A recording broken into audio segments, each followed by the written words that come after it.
Hello, good morning students. आज आपकी video रचनाला 6 आई का दूसरा वीडियो है। और पिछले वीडियो में हमने क्वेश्चन नंबर 7 तक आपको क्वेश्चन सुनवाए थे। तो चलिए इसी सीरीज़ में हम लोग आगे स्टार्ट करते हैं क्वेश्चन नंबर 8। तो चलिए क्वेश्चन नंबर 8 स्टार्ट करते हैं। तो क्वेश्चन नंबर 8 हमारा कुछ इस प्रकार से है। क्वेश्चन नंबर 8 कह रहा है कि वक्र x square is equal to 4y के बिंदु 1, 2 पर अभिलंब का समीकरण ज्ञात कीजिए। ठीक है, तो इसमें हम वक्र का समीकरण लिखेंगे, अवकलन कर देंगे। देखिए एक्स स्क्वायर का 2x हो गया, 4 कांस्टेंट है, y का अवकलन dy/dx हो गया। तो dy/dx की वैल्यू आ गई x/2। अब dy/dx का मान 1/2 पर निकाल रहे हैं, तो ये हो जाएगा 1/2। अब जब 1/2 पर अभिलंब का समीकरण ज्ञात करेंगे तो फार्मूला क्या होगा, dy/dx y माइनस का y1 और प्लस यक्स माइनस का यक्स1। ठीक है, और इज इक्वल टू क्या हो गया 0। तो देखिए dy/dx का मान 1/2 रखा और इसको सॉल्व करेंगे तो y-2, ये 2 का था मल्टीप्लाई, तो 2x-2, तो वैल्यू आ गई 2x + y-4 is equal to 0। ये आपका आंसर हो गया। देखिए आपकी किताब में आंसर कुछ और आ रहा है। आंसर आपका आ रहा है उसमें x + y-3 is equal to 0। तो वो आपका इसलिए है क्योंकि क्वेश्चंस यहाँ पर कुछ दूसरा होना चाहिए। क्वेश्चन यहाँ पर है y² is equal to 4x। तो एक क्वेश्चन आप होमवर्क में लिख लीजिएगा कि वक्र y² is equal to 4x के बिंदु 1, 2 पर अभिलंब का समीकरण। और जब आप y² is equal to 4x लेके चलेंगे तो आपका आंसर मैच करेगा। अब चूंकि वक्र ये दिया था उसके हिसाब से आपका आंसर ये आएगा। आगे हम बढ़ते हैं क्वेश्चन नंबर 9 पर। क्वेश्चन नंबर 9 हमारा कुछ इस प्रकार से है। क्वेश्चन नंबर 9 ये कह रहा है कि सिद्ध कीजिए कि वक्र x is equal to a cos theta plus a theta sine theta और y is equal to a sine theta minus a theta cos theta के बिंदु थीटा पर अभिलंब मूल बिंदु से अचर दूरी पर है। ठीक है, तो पहले हम अभिलंब ज्ञात करेंगे। तो ये देखिए प्राचलिक समीकरण है। प्राचलिक समीकरण के लिए आपको मैंने बताया था पहले dx/dt फिर dy/dt निकालेंगे और फिर उसका dy/dx फाइंड करेंगे। तो चलिए इस क्वेश्चन को आगे लगाते हैं। तो हमारे पास क्या है, यक्स इज इक्वल टू हमने ये लिख लिया, y की वैल्यू ये हमारे पास है। अब हम यहाँ से निकालेंगे dx/dθ। तो जब हम dx/dθ की बात करेंगे तो ये देखिए a तो कांस्टेंट है, cos थीटा का अवकलन करें तो cos थीटा का अवकलन हो जाएगा sin थीटा। ठीक है, cos थीटा का अवकलन माइनस है sin थीटा। इसके बाद में जब यहाँ पर करेंगे तो यहाँ पर जब आप करेंगे देखिए a तो कांस्टेंट है और यहाँ पे फर्स्ट सेकंड लग जाएगा, तो फर्स्ट इंटू सेकंड का अवकल गुणांक और प्लस a का गुणा हो जाएगा सेकंड इंटू फर्स्ट का अवकल गुणांक। तो यहाँ देखिए a का अवकलन आपके पास थीटा का अवकलन क्या हो जाएगा 1 हो जाएगा। अब ये देखिए ये इससे कैंसिल आउट हो रहा है, तो dx/dθ की वैल्यू आ रही है a थीटा कॉस थीटा। ये हमारे पास dx/dθ की वैल्यू है। ठीक है, तो चलिए आगे बढ़ते हैं। अब यहाँ से y इज इक्वल टू लेंगे हम, तो y इज इक्वल टू हमारे पास है a साइन थीटा माइनस का a थीटा कॉस थीटा। जब आप इसको डिफ्रेंशिएट करेंगे तो ये देखिए dy/dθ हो जाएगा, साइन थीटा का अवकलन हो जाएगा cos theta minus a constant है, इसका अवकलन करेंगे तो फर्स्ट इंटू सेकंड का अवकल गुणांक और प्लस सेकंड इंटू फर्स्ट का अवकल गुणांक। ब्रैकेट ओपन कर देंगे तो ये हो जाएगा कॉस थीटा प्लस का a थीटा साइन थीटा और माइनस का a कॉस थीटा। ये देखिए इससे कैंसिल आउट हो गया, तो यहाँ पर वैल्यू आ जाएगी a थीटा साइन थीटा। ये हमारे पास वैल्यू आ रही है। तो चलिए dy/dx की बात करें।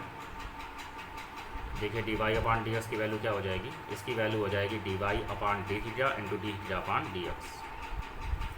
dy/dθ की बात करें तो ये हमारे पास है a थीटा साइन थीटा और dθ/dx उसका उल्टा कर देंगे तो हो जाएगा a theta cos theta, a theta cos theta. ये देखिए a से a कैंसिल, थीटा से थीटा कैंसिल, तो वैल्यू हमारे पास आ रही है साइन थीटा/कॉस थीटा। अब यहाँ से हमें क्या निकालना है, थीटा पर अभिलंब का समीकरण ज्ञात करना है। तो चलिए समीकरण ज्ञात करते हैं। तो थीटा पर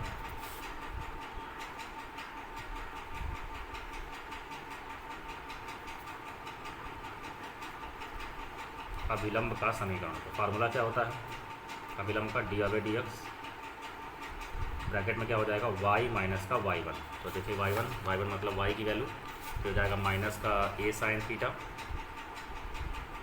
और प्लस हो जाएगा, ये माइनस माइनस प्लस कर देगा इसे, a थीटा कॉस थीटा। ठीक है, और प्लस फार्मूला होता है आपके पास x माइनस का x1। तो x1 की जगह पर x की वैल्यू रखेंगे तो ये हो जाएगा a कॉस थीटा माइनस का a थीटा साइन थीटा और इज इक्वल टू हो गया 0। चलिए D R by D x का मान निकालेंगे। D R by D x का मान हमारे पास है sine theta upon cos theta, ये हो जाएगा y माइनस का a साइन थीटा प्लस का a थीटा कॉस थीटा। ठीक है, और प्लस का हो जाएगा x माइनस का a कॉस थीटा और माइनस का a theta sine theta is equal to 0। 5 से गुणा करा दीजिए एलसीएम लेकर के, और साइन का इसमें हो जाएगा तो ये हो जाएगा आपके पास y साइन थीटा, और ये जब यहाँ पे इसको गुणा कराएंगे तो ये हो जाएगा x cos theta, x cos theta plus का y साइन थीटा। ठीक है, और यहाँ पर ये जो वैल्यू आ रही है इसको आप उधर पक्षांतर कर सकते हैं, साइन का तो गुणा करके पक्षांतर करिए तो हो जाएगा a साइन स्क्वायर थीटा, और इसे गुणा कर आप उधर पक्षांतर करेंगे तो हो जाएगा माइनस का a theta sine theta cos theta. Cos से गुणा कर उधर पक्षांतर करेंगे तो हो जाएगा प्लस का a कॉस स्क्वायर थीटा, और ये हो जाएगा प्लस का a theta sine theta cos theta. ये देखिए इससे कैंसिल आउट हो रहा है तो वैल्यू आ रही है x cos theta plus y sine theta. अगर हम a कॉमन ले लें तो sine square plus cos square हो जाएगा, और sine square theta plus cos square theta value होती है 1। तो ये हो जाएगा x cos theta plus y sine theta is equal to हो जाएगा a। तो ये हमारे पास वैल्यू आ रही है अभिलंब की। अब इस अभिलंब की कहाँ से दूरी निकालनी है, मूल बिंदु से दूरी निकालनी है। तो अभिलंब की मूल बिंदु से दूरी,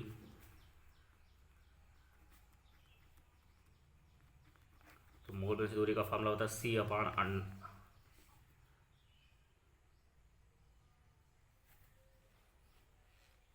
अब देखिए जब इसका हम वैल्यू निकाल रहे हैं तो आपको हम बता दें कि दूरी कैसे निकाली जाती है भाई। तो दूरी निकालने के लिए आपको याद होगा जब आप दूरी निकालते थे तो अगर आपके पास समीकरण है ax प्लस B Y plus C is equal to 0, और ये मान लीजिए कोई बिंदु है आपके पास एच कामा के, तो जब भी इसे दूरी निकालते हैं तो ये ए एच प्लस बी के प्लस सी अपान अंडर रूट में यक्स के गुणांक का स्क्वायर प्लस वाई गुणांक का स्क्वायर, इस तरीके से दूरी निकलती है। और यहाँ से अगर ये मूल बिंदु हो जाए तो ये क्या हो जाएगा 0, या फिर डायरेक्ट फार्मूला आपने पढ़ा था कि सी अपान अंडर रूट ए स्क्वायर प्लस बी स्क्वायर। ठीक है ना, तो यहाँ पर इसका हम यूज़ करेंगे। तो देखिए कॉन्स्टेंट क्या है ए, क्योंकि दूरी तो ऋणात्मक ली नहीं जाती, अंडर रूट में ए स्क्वायर मतलब कास स्क्वायर और प्लस का बी स्क्वायर यानी साइन स्क्वायर हो जाएगा। तो cos square plus sine square क्या हो जाएगा 1, वैल्यू आ गई ए, और ए क्या है जो कि थीटा से स्वतंत्र है, और आपका क्या है अचर जो कि थीटा से स्वतंत्र है। क्योंकि थीटा आपके पास एक चर राशि होती है यहाँ पर, और आपको ये प्रूफ करना था कि अभिलंब की मूल बिंदु से दूरी क्या आनी चाहिए, अचर आनी चाहिए, और ये देखिए आपका प्रूफ हो गया। ठीक है, चलिए आगे बढ़ते हैं क्वेश्चन नंबर 10 की ओर। क्वेश्चन नंबर 10 कुछ इस प्रकार से है कि अंतराल ज्ञात कीजिए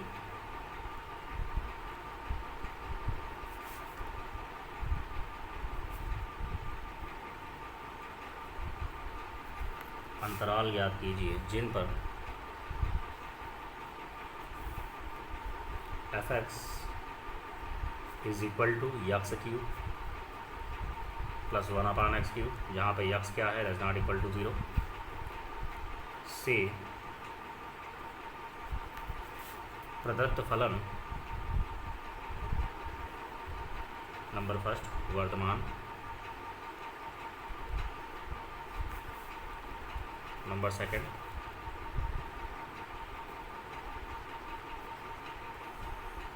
प्रकाशमान। तो यहाँ पर हम देख सकते हैं एक मिनट भाई, ये क्वेश्चन हमने थोड़ा सा उल्टा लिख लिया है। ये आपका क्वेश्चन नंबर 13 है, ठीक है। हमने 10 नंबर लिख लिया पहले, तो चलिए कोई बात नहीं, पहले हम 13 नंबर ही लगा लेते हैं, उसके बाद 10 नंबर लगा लेंगे।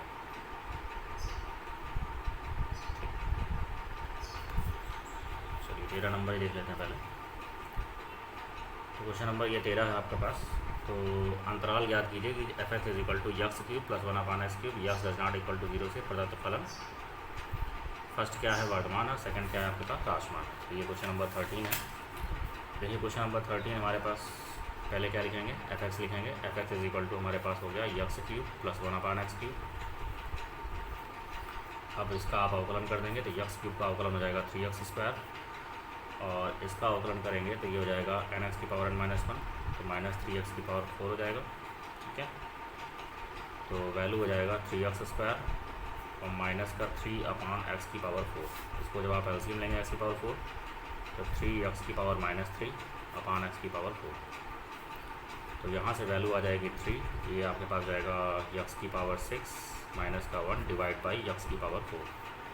और यहाँ पर ये कह रहा है कि x की वैल्यू क्या है, 0 के इक्वल नहीं है, ठीक है। अब अगर हम f' को 0 के इक्वल करते हैं वर्तमान या राशमान के लिए, f' को 0 के इक्वल करेंगे ताकि वैल्यू आपके पास निकल जाए। तो 3x⁻6 minus 1/x⁴ is equal to 0, then x⁻6 minus 1 is equal to 0, तो x⁻6 इज इक्वल टू 1, तो x की वैल्यू क्या आ जाएगी, प्लस माइनस का 1, ठीक है। तो यहाँ पर देख सकते हैं, जब इसका अंतराल हम चेक करेंगे तो ये देखिए हमारे पास -1 है, ये हमारे पास प्लस का 1 है, और ये हमारे पास प्लस इन्फिनिटी, ये माइनस इन्फिनिटी। तो -1 से इन्फिनिटी पर आप देख सकते हैं, जब f' को देखेंगे तो ये क्या हो रहा है, पॉजिटिव, ठीक है। यहाँ पे रख के देखिए इसको, और -1 से 1 के बीच में 0 को छोड़ करके आप वैल्यू रखिए, ये क्या हो रहा है, नेगेटिव वैल्यू दे रहा है। और 1 से इन्फिनिटी के बीच में क्या दे रहा है, पॉजिटिव दे रहा है, ठीक है। तो स्पष्ट है, क्या स्पष्ट है कि -∞ -1 यूनियन 1, पर फलन क्या है, वर्तमान, ठीक। और -1, पर फलन हमारा क्या है, राशमान। तो ये हमारे पास है क्वेश्चन नंबर 13। चलिए क्वेश्चन को आगे बढ़ाते हैं। हम बात कर रहे थे क्वेश्चन नंबर 10 की। चलिए क्वेश्चन नंबर 10 देख लेते हैं।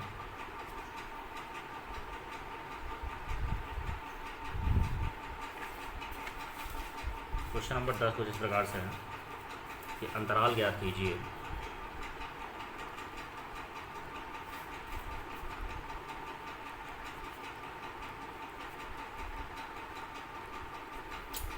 अंतराल ज्ञात कीजिए जिन पर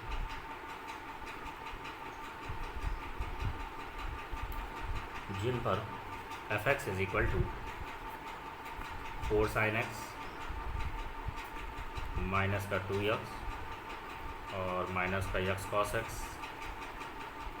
divide by 2 plus cos x,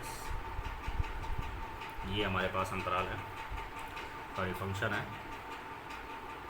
से प्रदत्त फलन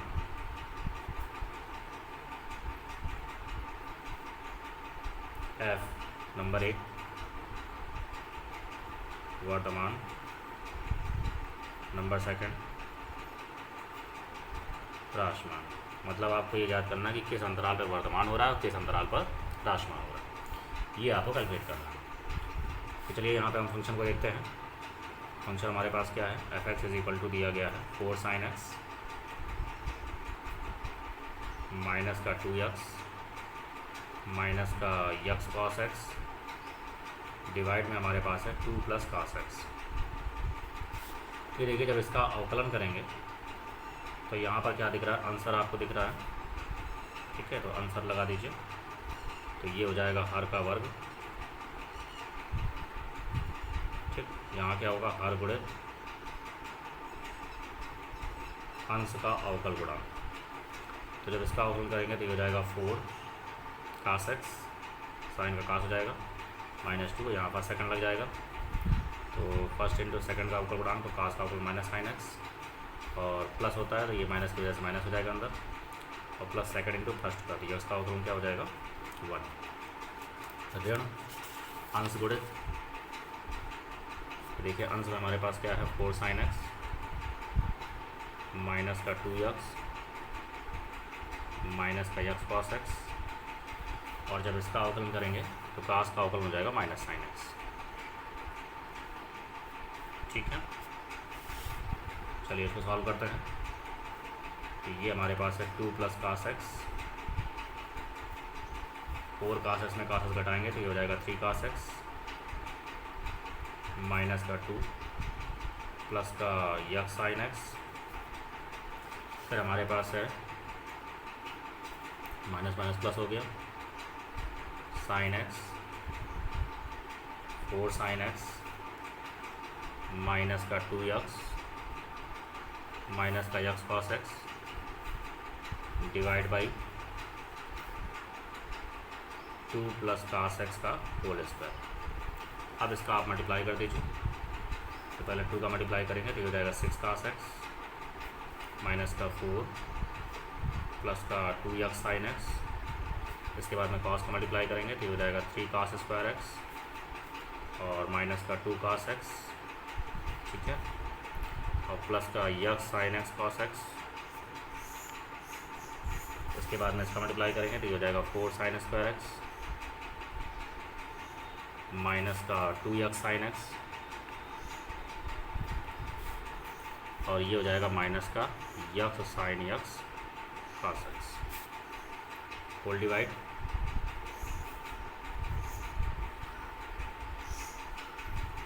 ठीक है, होल डिवाइड करेंगे तो ये हमारे पास क्या है नीचे 2 प्लस कास एक्स का होल स्क्वायर। अब आप देख सकते हैं कि ये इससे टर्म से कैंसिल आउट हो गया है और 2x साइन एक्स से 2x sine x cancel out हो गया है। ठीक है, तो वैल्यू हमारे पास क्या बच रही है, वैल्यू बच रही है 6x में से 2x घटाएंगे तो ये हो जाएगा 4 कास एक्स और माइनस का 4 है और 3 कास स्क्वायर एक्स ये बच रहा है और प्लस का 4 sign square x divide by हमारे पास है 2 प्लस कास एक्स का होल स्क्वायर। ये देखिए 4 कास एक्स है हमारे पास, ये 3 कास स्क्वायर एक्स है और इसमें हमने क्या किया कि माइनस को कॉमन ले लिया तो ब्रैकेट में आएगा 1 माइनस का sine square x divide by 2 plus cos x का होल स्क्वायर। तो ये हो जाएगा 4 cos x plus 3 cos square x और 1 माइनस साइन स्क्वायर एक्स क्या होता है कॉस स्क्वायर एक्स, तो वैल्यू हो जाएगी माइनस का 4 cos square x divide by 2 plus cos x का होल स्क्वायर। इसको सॉल्व करेंगे तो ये हो जाएगा कॉस एक्स 4 कास एक्स और इसको आप घटा देंगे तो ये हो जाएगा माइनस का cos square x divide by 2 plus cos x का होल स्क्वायर, और ये देखिए हमारे पास एफ डैश एक्स आ चुका है। इसमें क्या है हमारे पास कॉस एक्स कॉमन मिल रहा है, एफ डैश एक्स की वैल्यू क्या हो जाएगी, एफ डैश एक्स की वैल्यू हो जाएगी कॉस एक्स अगर हम कॉमन ले लें तो ब्रैकेट में आएगा 4 माइनस का cos x divide by 2 plus cos x का होल स्क्वायर। वर्धमान या ह्रासमान के लिए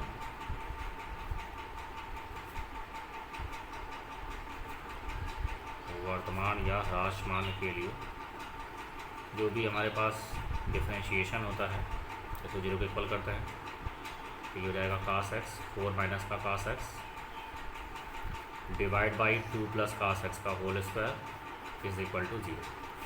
इसको 0 की तरफ करेंगे तो ये हो जाएगा कॉस एक्स ब्रैकेट में 4 minus cos X is equal to 0। तो यहाँ पर आप देख सकते हैं कि कास एक्स की वैल्यू हम क्या लेंगे 0, क्योंकि यहाँ पर 4 माइनस कास एक्स 0 के इक्वल नहीं हो सकता है, ये कास एक्स का मान 4 आ जाएगा और कास साइन कॉस की वैल्यू माइनस में +1 के बीच होती है। तो यक्स की वैल्यू क्या हो जाएगी 5/2 और एक वैल्यू हो जाएगी 3/2। यहाँ से यक्स की 2 वैल्यू मिल जाएगी। ठीक है, कैसे मिलेंगी ये आपको पहले भी डिस्कशन हो चुका है। चलिए अंतराल की हम बात करते हैं। तो अंतराल क्या होगा इस केस में, 0 से 90, 90 से 3π/2 हो जाएगा, और फिर आपका 3π/2 से 2π। ये हमारे पास 3 अंतराल इस प्रकार से मिलेंगे 0 से 360 के बीच में। अब इन मानों को हमें f' पर चेक करना है। 0 से 90 के बीच में यहाँ पर रख के देखिए, तो ये मान क्या होगा आपके पास, पॉजिटिव मान आएगा, तो इस पर वर्तमान हो जाएगा। 90 से 3π/2 के बीच में आप कोई वैल्यू ले लीजिए, सपोज दैट 120 अंश ले लीजिए, तो ये वैल्यू क्या हो रही है, नेगेटिव, यानी इस पर राशमान हो जाएगा। और 3π/2 से 2π के बीच में जब आप वैल्यू लेंगे तो ये क्या हो रहा है, पॉजिटिव, यानी वर्तमान हो जाएगा। ठीक है, तो स्पष्ट है, क्या स्पष्ट है कि 0, π/2 यूनियन 3π/2, 2π पर f' क्या हो रहा है, ग्रेटर देन 0 है। अतः इस अंतराल पर आपके पास क्या है, फलन वर्तमान।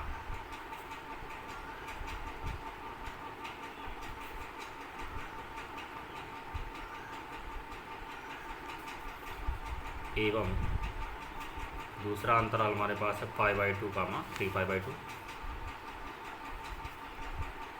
इस पर जो f' वगैरह है वो क्या हो रहा है, लेस देन 0 है। इसलिए π/2, 3π/2 पर फलन हमारा क्या है, राशमान।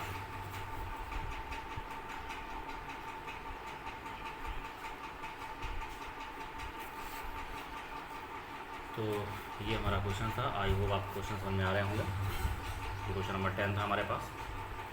इसके बाद हम बात करेंगे क्वेश्चन नंबर 11।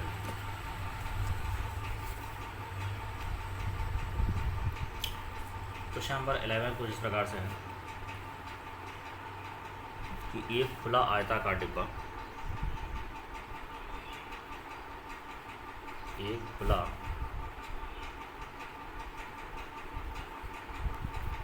आयताकार डिब्बा जिसका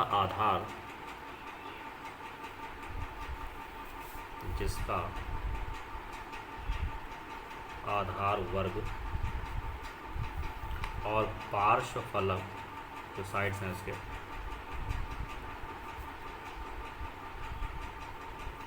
पार्श्व फलक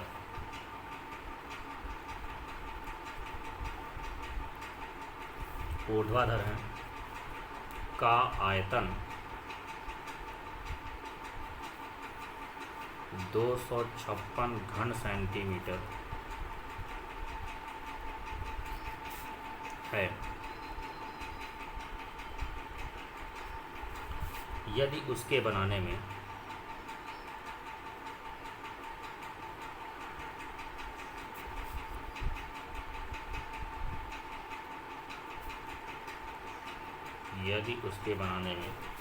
कम से कम चादर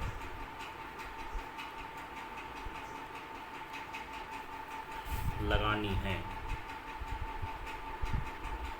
तो उसकी बीमाएं बताइए।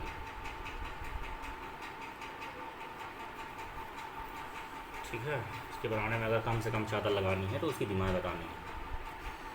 तो चलिए हम यहाँ पर एक खुला आयताकार डिब्बा ले लेते हैं। ये हम यहाँ पर आयताकार डिब्बा ले रहे हैं और इसका जो फलक है वो क्या है, वर्ग है, आधार इसका।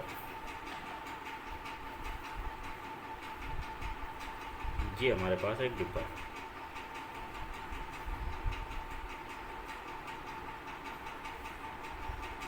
ठीक, अब यहाँ पर ये जो आधार है इसका, देखिए ये डिब्बे का आधार है, ये चीज़ जो हमें दिख रहा है ये आपके पास वर्ग है। इसका मतलब ये अक्ष है, ये अक्ष है, ये भी अक्ष है और ये भी अक्ष है। और इसका पार्श्व फलक ऊर्ध्वाधर है, तो ये हमने ऊर्ध्वाधर लंबाई कितनी मान ली, इसकी y मान ली। ठीक है, तो हम मान लेते हैं, माना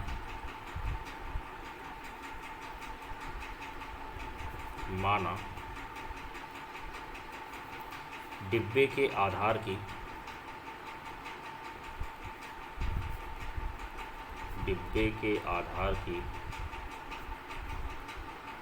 प्रत्येक भुजा क्या है, यक्स, और ऊंचाई क्या आपके पास है, वाई। तो डिब्बे का आयतन क्या हो जाएगा,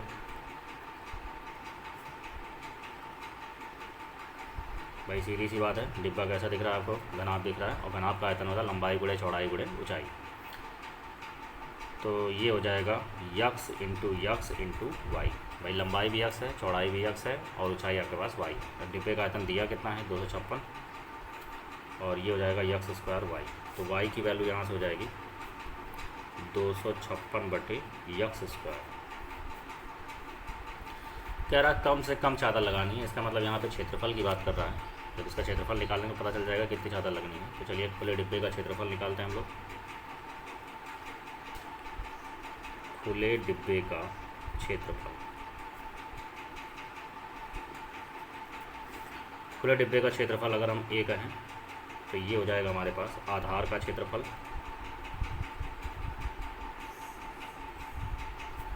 और प्लस चारों फलकों का क्षेत्रफल। चारों फलकों का क्षेत्रफल। अब चारों फलक कैसे हैं, वो आयताकार दिख रहे हैं, और आधार कैसा है, वर्ग। तो आधार का क्षेत्रफल हो जाएगा वर्ग का स्क्वायर, और चार फलक हैं तो एक फलक का निकाल लें। तो आयत का क्षेत्रफल लंबाई गुणे चौड़ाई, ठीक है, तो यक्स इंटू वाई हो जाएगा। और चार फलक का निकाला तो 4 टाइम्स एक्स इंटू वाई। तो यहाँ से हमारे पास वैल्यू आ गई a square is equal to x, a is equal to x square और प्लस का 4x, वाई की वैल्यू रख दीजिए 256/यक्स स्क्वायर स्क्वायर। गुणा कराइए इसका 4 का, तो हो जाएगा यक्स स्क्वायर, एक एक्स कैंसिल आउट हो जाएगा, तो ये हो जाएगा 1024/यक्स का यक्स हो जाएगा, एक एक्स कैंसिल होगा। चलिए अब हम क्या निकालेंगे, इसका अवकलन करेंगे।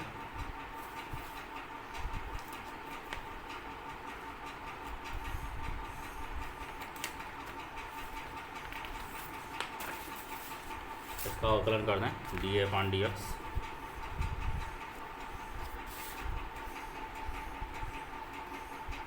जब इसका अवकलन करेंगे तो यक्स स्क्वायर का अवकलन 2x और 1/x का हो जाएगा माइनस का 1/x स्क्वायर, ठीक है। उच्चिष्ट या निम्निष्ठ मान के लिए, उच्चिष्ट या निम्निष्ठ मान के लिए ये जो वैल्यू है dA/dx, इसको हम 0 पे इक्वल करेंगे। तो ये वैल्यू हो जाएगी 2x माइनस का 1024/यक्स स्क्वायर इज इक्वल टू 0। तो वैल्यू हो जाएगी 1024/यक्स square is equal to 2x, ये कैंसिल आउट करेंगे तो 2 पंजे 10, 1 2 दूना 4, तो यक्स क्यूब की वैल्यू हो जाएगी 512। तो ये हो जाएगा 8 का क्यूब।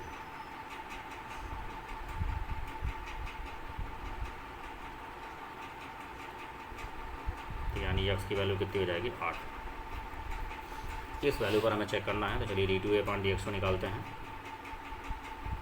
तो यक्स का अवकलन 1 हो गया, माइनस के 1024 से इसका अवकलन करेंगे तो माइनस का 2x की पावर है -3, तो हो जाएगा 2 प्लस इसे गुणा कराएंगे तो ये हो जाएगा 2048/यक्स का क्यूब। किस पर चेक करना है, d2A/dx2 का मान चेक करना है, यक्स बराबर 8 पर, तो हो जाएगा 2 प्लस 2048 और 8 का क्यूब कितना हो जाएगा 512, और 512 को जब आप कैंसिल करेंगे तो 4 टाइम्स आएगा, तो 4 तो कितना हो गया 6, और ये क्या मान दिख रहा है, पॉजिटिव मान दिख रहा है। इसका मतलब यक्स बराबर 4 पर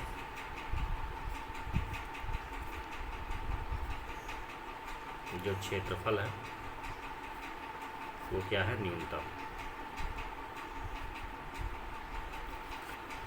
अतः इस स्थिति में चादर आपके पास क्या लगेगी, कम लगेगी। अतः इस स्थिति में चादर कम लगेगी। तो किस पे निकल रही है, x बराबर 4 पर, तो डिब्बे की विमाएँ क्या हो जाएंगी इस स्थिति में, तो डिब्बे की विमाएँ क्या थी हमारे पास, यक्स और वाई थी। तो यक्स और वाई की वैल्यू क्या थी, 256/यक्स स्क्वायर तो ये हो जाएगा 8, 256 और 8 का स्क्वायर क्या हो जाएगा 64। तो ये हो जाएगा 8,4। ये हमारे पास आंसर हो गया। ठीक है, तो ये हमारे पास था क्वेश्चन नंबर 11। अब हम बात करेंगे क्वेश्चन नंबर 12 की। क्वेश्चन नंबर 12 कह रहा है किसी समलंब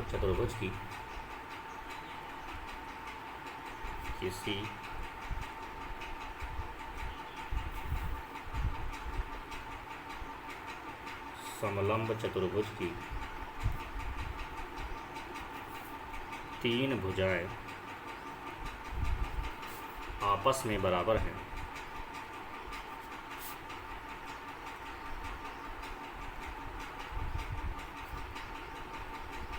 ठीक है, यदि इनमें से प्रत्येक 6 सेंटीमीटर की हो,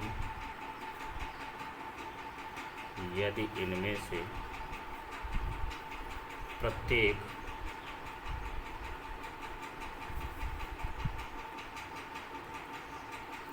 6 सेंटीमीटर की हो तो समलंब चतुर्भुज के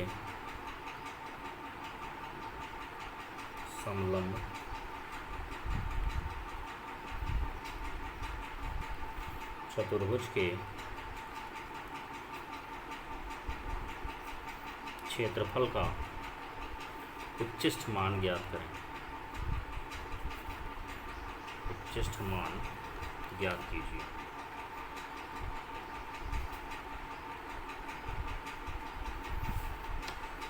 तो ये हमें ज्ञात करना है। तो देखिए किस तरीके से बात कर रहा है। समलंब चतुर्भुज की तीन भुजाएं आपस में बराबर हैं। तो एक समलंब चतुर्भुज हम ले लेते हैं यहाँ से।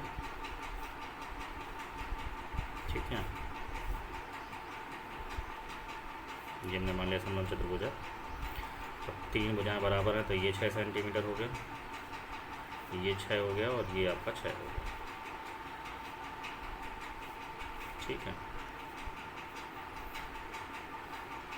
ये अगर ए है, बी है, सी है और डी है, अगर यहाँ पर हम परपेंडिकुलर इस प्रकार से डाल दें तो ये भी हमारे पास हो जाएगा यहाँ से यहाँ तक 6 सेंटीमीटर।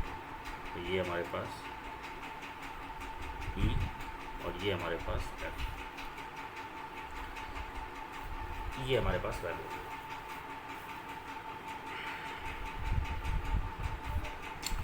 अब समलंब चतुर्भुज का क्षेत्रफल देखते हैं क्या होता है। 1/2 समांतर भुजाओं का योग, और यहाँ पर ये अगर हम थीटा ले लें, ये हमारे पास थीटा हो जाएगा। मान लिया हमने, माना angle of BAE is equal to angle of CDF is equal to theta, ये हमने मान लिया। अब यहाँ पे देखिए, चूँकि समांतर भुजाओं का योग होता है तो BC और धन EF समांतर, BC धन AD। ठीक है, तो ये समांतर भुजाएं होंगी तो BC तो पता है, AD में हमारे को क्या नहीं पता है, AE और FD नहीं पता है। तो AE FD निकाल लें और उनके बीच की दूरी, तो बीच की दूरी B हो जाएगी, तो BE निकाल लें। तो ये सारी चीज़ें हमारे पास पता होनी चाहिए। तो चलिए पहले हम त्रिभुज ABE को देख लेते हैं। त्रिभुज ABE में अब अगर हम इसमें बात करें और यहाँ से अगर हम cos थीटा निकालें तो cos थीटा क्या होगा, आधार बटे कर्ण। तो AE का मान हो जाएगा AB cos थीटा, यानी ये आ जाएगा 6 cos थीटा। ठीक है, और यहाँ से अगर हम BE की बात करें, sin थीटा निकालना है, तो ये हो जाएगा लंब बटे कर्ण, यानी ये हो जाएगा BE अपान AB। सॉरी, हाँ ठीक है, BE अपान AB हो जाएगा। तो BE की वैल्यू क्या हो जाएगी, AB sin थीटा, और AB की वैल्यू है 6, यानी BE की वैल्यू आ जाएगी 6 sin थीटा। FD भी हम निकाल रहे हैं। FD के लिए ये वाला त्रिभुज लीजिए, त्रिभुज CFD में यहाँ से अगर हम cos थीटा निकालें तो आधार बटे कर्ण हो जाएगा। तो FD की वैल्यू हो जाएगी CD cos थीटा, और CD हमारे पास है 6, ये हो जाएगा 6 cos थीटा। तो ये सारी वैल्यू हमने निकाल ली हैं। अब हम समांतर चतुर्भुज का क्षेत्रफल लगा रहे हैं। तो चलिए, समांतर चतुर्भुज का क्षेत्रफल क्या होगा, सॉरी समलंब चतुर्भुज का क्षेत्रफल, समलंब चतुर्भुज का क्षेत्रफल।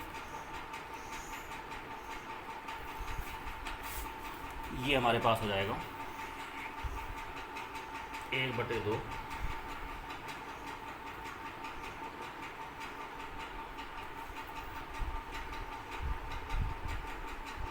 समांतर भुजाओं का योग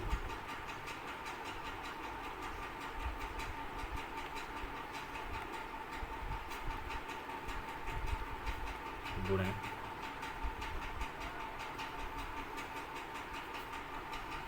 उनके बीच की दूरी, यानी समांतर भुजाओं का योग करेंगे और उनके बीच की दूरी करेंगे।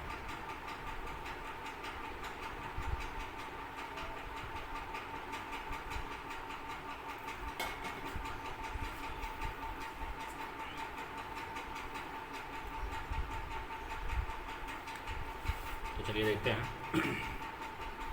तो अगर हम क्षेत्रफल को ऐसे डिनोट कर लेते हैं, ठीक है। क्षेत्रफल को हम क्या कर रहे हैं, यस बता दे रहे हैं। अब समांतर भुजाएं कौन है यहाँ पर, BC और AD। तो BC धन AD हो जाएगा और उनके बीच की दूरी क्या हो जाएगी, BE, 1/2। अब अगर हम BC की बात करें तो ये BC हमारे पास AD कैसे मिलकर बना हुआ है, AE धन EF और धन आपके पास हो जाएगा FD, ठीक है। और ये क्या है, BE। अब सारी वैल्यू हम यहाँ पर रखेंगे। तो 1/2 BC का मान है 6, AE का मान है 12 cos theta, sorry 6 cos theta, ठीक है। EF का मान है हमारे पास 6 और FD का मान है 6 cos थीटा और BE का मान है 6 sin थीटा। ये 2 से 6 कैंसिल आउट हो जाएगा। तो यहाँ और ये क्या हो जाएगा, 6 से 12 और ये भी हमारे पास जाएगा 12 cos थीटा और ये हो जाएगा 3 sin थीटा। इसका मल्टीप्लाई कर दीजिए तो 36 sin थीटा हो जाएगा और ये हो जाएगा 36 sin थीटा cos थीटा। 2 को इसके साथ ले लीजिए तो ये हो जाएगा 36 sin थीटा। तो 2 को इसके साथ ले तो 18 हो जाएगा। 2 sin थीटा cos थीटा क्या होता है, साइन का 2 थीटा। अब चलिए इसको डिफरेंशिएट करेंगे। तो ds अपान डी थीटा निकालें तो साइन का अवकलन क्या हो जाएगा, cos थीटा, और यहाँ से हो जाएगा हमारे पास साइन का अवकलन cos और 2 थीटा का फिर से करेंगे 2 हो जाएगा, तो ये हो जाएगा 36 cos 2 थीटा। उच्चिष्ट या निम्निष्ट मान के लिए उच्चिष्ट या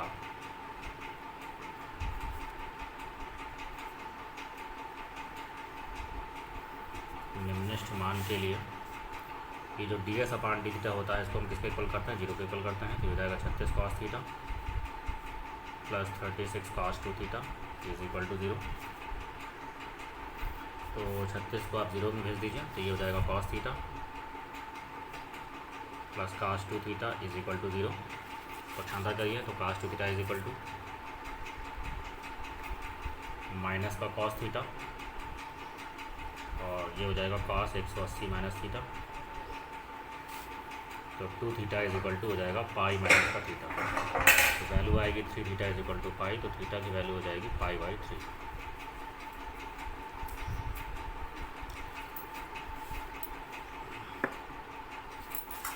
दोबारा से इसको डिफरेंशिएट करेंगे तो d2s upon D theta 2 is equal to 36 cos का अवकलन हो जाएगा माइनस का साइन थीटा और ये हमारे पास हो जाएगा साइन कॉस का फिर माइनस हो जाएगा और 2 थीटा का ऊपर करेंगे तो 36 गुना 72, ये हो जाएगा माइनस का 72 sin 2 थीटा। तो चलिए d2s upon D theta 2 minus का 36 sin थीटा। अगर हम यहाँ से 36 कॉमन लेते हैं, ठीक है, और प्लस का हो जाएगा 2 sin 2 थीटा। अब d2s अपान डी थीटा 2 हमें किस पे निकालना है, थीटा इज इक्वल टू π/3 पर इसको निकालना है। तो माइनस का 36 ये है साइन का π/3 और प्लस का 2 sin 2π/3 वैल्यू रखनी है। माइनस 36 हो गया, साइन π/3 की वैल्यू हो जाएगी √3/2 और इसकी भी वैल्यू हो जाएगी हमारे पास √3/2। ये इससे कैंसिल आउट हो गया। तो माइनस का 36 इसको सॉल्व करेंगे 2 1 3 3 √3 डिवाइड बाई 2। तो 2 18 में 36 और 18 त्याई 54, माइनस का 54/√3। और ये क्या है, निगेटिव वैल्यू दे रहा है। इसका मतलब ये हो गया कि थीटा इज इक्वल टू π/3 पर फलन हमारा उच्चिष्ट है।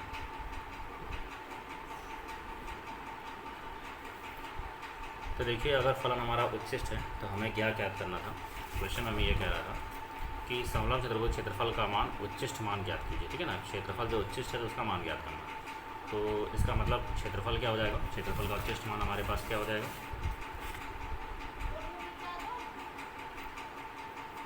क्षेत्रफल का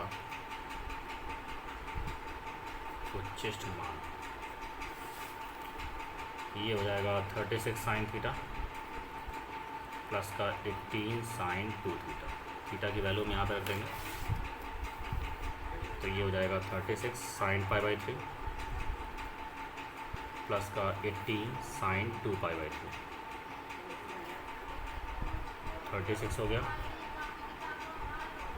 √3/2, 18 और ये भी √3/2। इसको सॉल्व करेंगे तो ये हो जाएगा 27/√3 सेंटीमीटर स्क्वायर।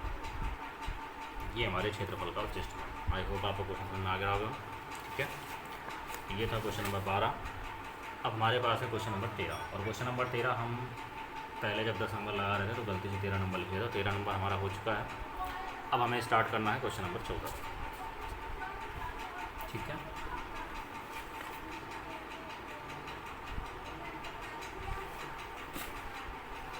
तो आई होप आपको क्वेश्चन समझ में आ गया होंगे। ओके, तो हम लोग क्वेश्चन नंबर 14 की नेक्स्ट वीडियो में बात करेंगे। आज के लिए इतने रखते हैं।